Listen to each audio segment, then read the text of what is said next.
头起先来关心到今年4月份有15000多件诈骗，损失超过76亿。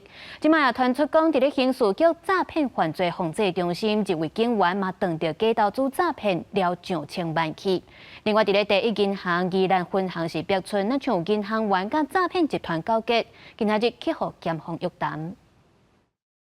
打诈仪表板，全民来防诈。甲艺人小刀积极宣传诈骗，警方16早起召开的记者会表示，打诈已经发挥功效。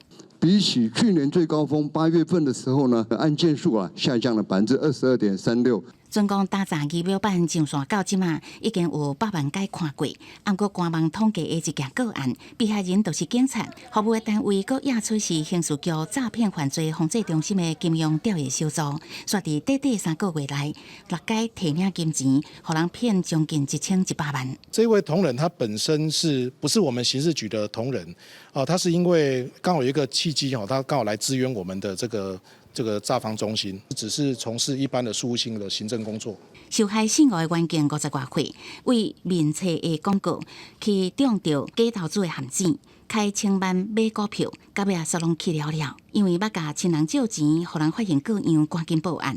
按过刑事局回应，伊是支援警力，敢若调来半年外处理10车无牵涉到诈骗业务。目前是归建登去保育总队。只是即马连警察拢互骗，嘛互外界伫质疑，即马的打诈作为敢有效果？我们对于这些反诈教育，我们不管是对民众，或者是对我们的员警，我们都一直在施教。我相信，只要民众能够常常上网来看打诈仪表板，就可以去预防，也提升自己的反诈的免疫力。敢若今年4月，警方受理的诈骗案已经有15000多件，财损达到76亿。